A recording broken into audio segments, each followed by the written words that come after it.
5 seconds.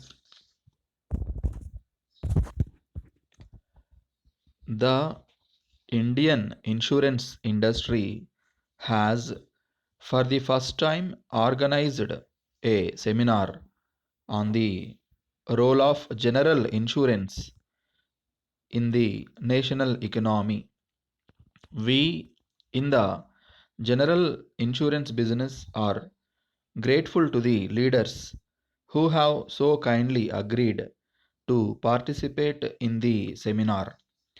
There are quite a few people who say that seminars do not often serve the purpose for which they are meant, because it is said that they are held to give publicity to those who are connected with them.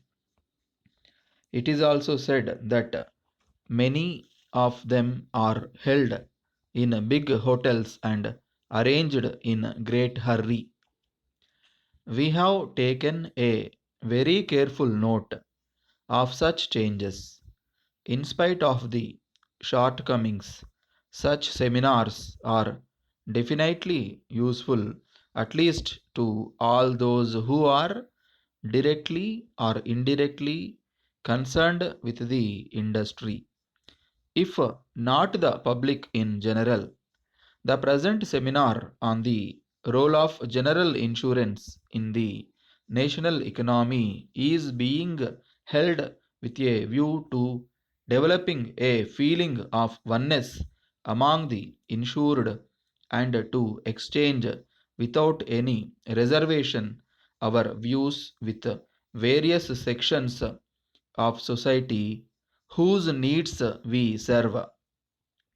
It will be our endeavor to acquaint the delegates with the latest development and trends in the general insurance industry, and in turn to seek their guidance as to what they expect of us. Even at the international conferences like those organized by the United Nations, where there will generally be a large gathering of representatives from several countries whose customs, culture, and language differ, one no doubt finds that a definite gain is achieved at the end. At a meeting held in the United States, which I had the proud privilege of attending on behalf of our country. The subject of insurance was dealt with and every aspect discussed in great detail.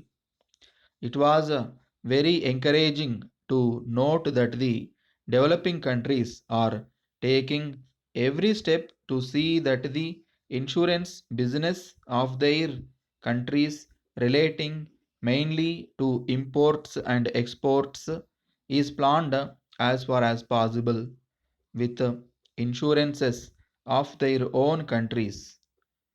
In the case of India, only half of the trade is so far insured within the country. So we have to make all out efforts to increase this share. But for this conference, I am sure the developed countries would not have appreciated this position and agreed to extend their support to us. One of the main objectives of the seminar is to try to understand the basic needs of our insurers. In our own way, we have to establish proper communication between the insurer and the insured. The practice in the past was that the insurer was on one side of the fence while the insured was on the other.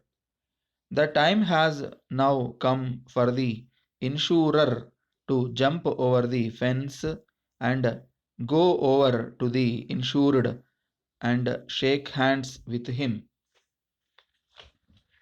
The next important thing is that the technical expert in the industry will have to be very simple so that the insured is able to understand them fully.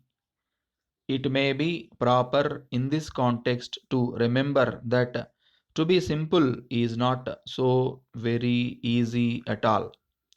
It is very important that insurance man should be well informed. They should be able to make even complicated subjects easy for everyone to understand and not confuse them. The use of high or very high language may be alright when used within the company or between two insurers.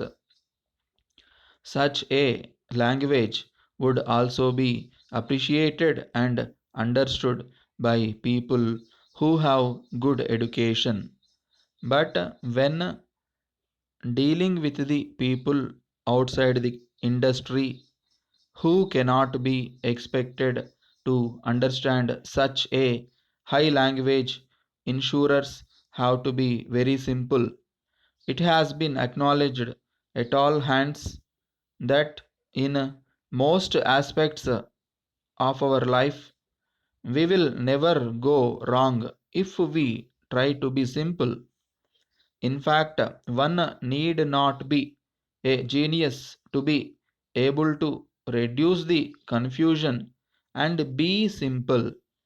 We are aware of the problems we would have to face in trying to become simple in explaining the terms.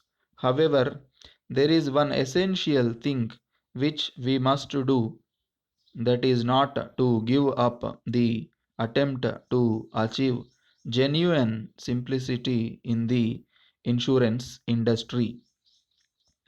Dear sir, we thank you for your kind letter of third instant enclosing a check for rupees 50,000 in full settlement of our outstanding bills.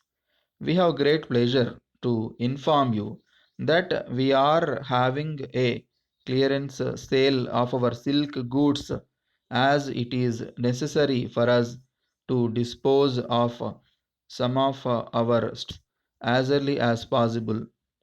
We are sending herewith a copy of our latest catalog as well as a few pamphlets which we think you will like to have. Our catalog describes the different items fully in order to enable you to make a selection. We are also sending by lorry a few samples of different silk items that we can now offer.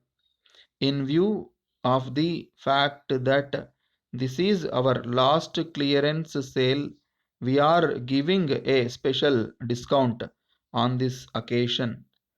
We hope you will take advantage of this special offer and favor us with your valuable order, which will receive our prompt attention. We have also to inform you that during the next month we propose to increase the price of a number of items at present included in the catalog. The increases have become necessary in view of the higher costs that we have now incur in the purchase locally of some of our raw material which we used to import. In spite of our best efforts, we could not get the local materials at a cheaper rate. In the circumstances, we have no alternative but to increase our prices, as you are one of our most important dealers. We think we should not take you by surprise by revising our rates without notice. You will be well advised to place an order immediately for some of the items which are likely to become costlier from next month. Yours faithfully,